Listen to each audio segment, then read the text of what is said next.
down, I know you got me, baby. Bismillahirrahmanirrahim. Assalamualaikum warahmatullahi wabarakatuh. Alhamdulillah rabbil alamin wal 'aqibatu lil muttaqin wala 'udwana illa 'alal zalimin. Asyhadu an la ilaha illallah wa asyhadu anna Muhammadar Rasulullah. Allahumma shalli 'ala sayyidina Muhammad wa 'ala ali sayyidina Muhammad. Amma ba'd. Faqad qala Allah ta'ala fi kitabil karim wa huwa asdaqul qailin. A'udzu billahi samil 'alim minasyaitonir rajim. Bismillahirrahmanirrahim. Ma'af Allahu 'ala rasulihi min ahlil qura falillahi walir rasul walidil qurba wal yatama wal masakin wa banis sabil kay la yakuna dulatan bainal aghniya'i minkum wa ma ataakumur rasul fakhudhuhu wa ma nahakum anhu fantahu wattaqullaha innallaha syadidul 'iqab. Shadaqallahul 'azim wa shadaqallahu 'ala habibul karim wa nahnu 'ala dzalika minasyakirin wasyahidin walhamdulillahi rabbil alamin. Welcome teman-teman semuanya yang sudah mampir. Perkenalkan, nama saya Muhammad Syauluddin. Saya dari program studi Ekonomi Syariah semester 4 dengan NPM ini ya, Universitas Ibnu Khaldun. Yang terhormat kepada dosen pengampu mata kuliah Ekonomi Pembangunan Syariah, yakni Haji Sofyan Mukhlisin LLB LLM, yang telah memberikan kesempatan kepada saya untuk membawakan suatu pembicaraan mengenai ekonomi Islam. Oke teman-teman, jadi perkenankan saya atau izinkan saya pada kesempatan kali ini untuk menyampaikan sedikit pembicaraan yang mengenai tentang keadilan dalam distribusi kekayaan dan kepemilikan dalam Islam, dengan landasan dari surah Al-Hasyr ayat 7, sebagaimana Allah Subhanahu wa taala telah berfirman, a'udzubillahi minasyaitonir rajim, bismillahirrahmanirrahim. Ma afa'allahu 'ala rasulihi min ahlil qura falillahi walir rasuli walidil qurba wal yatama wal masakin wa banis sabil kay la yakuna dulatan bainal aghniya'i minkum wa ma ataakumur rasulu fakhuduhu wa ma nahakum anhu fantahu wattaqullaha innallaha syadidul 'iqab. Shadaqallahul 'azim, yang artinya apa saja itu tentang harta yang diperoleh tanpa peperangan yang dianugerahkan Allah kepada Rasulnya dari penduduk berapa negeri untuk Allah, Rasul, kerabat Rasul, anak yatim, orang miskin, dan orang yang dalam perjalanan. Demikian agar harta itu tidak hanya beredar di antara orang yang kaya saja di antara kamu. Apa yang diberikan Rasul kepadamu, terimalah. Apa yang dilarangnya bagimu, tinggalkanlah. Bertakwalah kepada Allah, sesungguhnya Allah sangat keras hukumannya. Perlu kita garis bawahi bahwasanya pada ayat ini yang berbunyi ma fa'aluhu 'ala rasulihi min ahlil qura falillahi walir rasuli walidil qurba wal yatama wal masakin wa banis sabil kay la yakuna dulatan bainal aghniya'i minkum. Perlu kita garis bawahi ini, yang artinya apa saja harta rampasan perang atau yang disebut dengan fa'i yang diberikan Allah kepada Rasulnya dari penduduk kota-kota, maka adalah untuk Allah, Rasul, kerabat Rasul, anak-anak yatim, orang miskin, dan orang yang dalam perjalanan, agar harta itu jangan hanya beredar di antara orang yang kaya di antara kamu saja.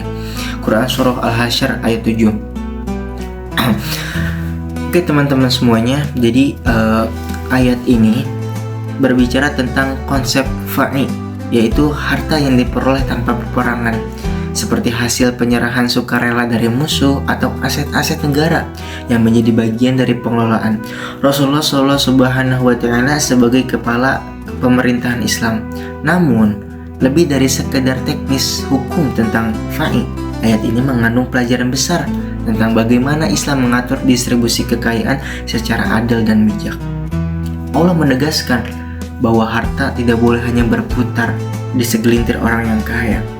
Harus ada mekanisme distribusi yang menjangkau kelompok-kelompok yang rentan, kaum duafa, anak yatim, orang miskin, dan ibnu sabil. Artinya Islam menolak sistem yang menyebabkan kekayaan hanya menumpuk di tangan elit tertentu, sementara sebagian besar masyarakat hidup dalam kekurangan. Hadirin teman-teman semuanya, ini adalah nilai keadilan sosial dalam Islam. Jadi dalam sistem Islam tidak boleh ada monopoli ekonomi, tidak boleh ada eksploitasi, tidak boleh ada penindasan terhadap kaum lemah. Justru Islam datang membawa sistem yang mengangkat martabat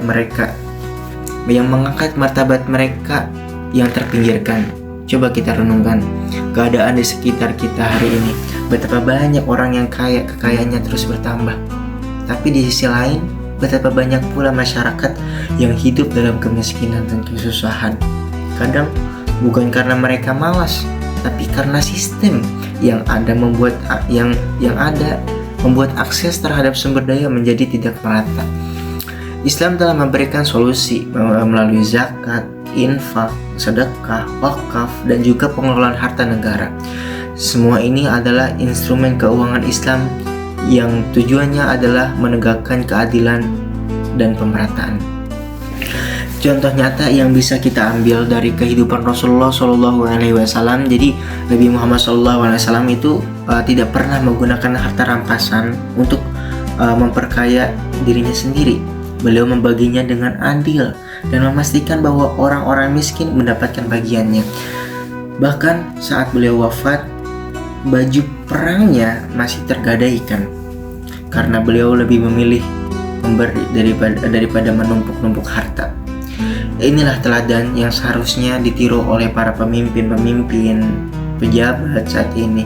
Tidak rakus terhadap kekayaan, tidak menjadikan jabatan sebagai ladang bisnis, tetapi sebagai amanah untuk melayani.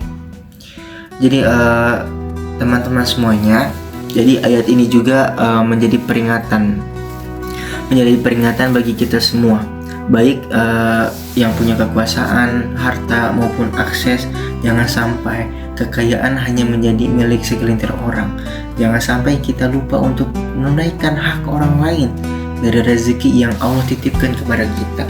Sebab rezeki itu bukan mutlak milik kita, tetapi ada hak orang miskin, hak anak yatim, hak ibnu sabil di dalamnya, dan hak yang lain-lain.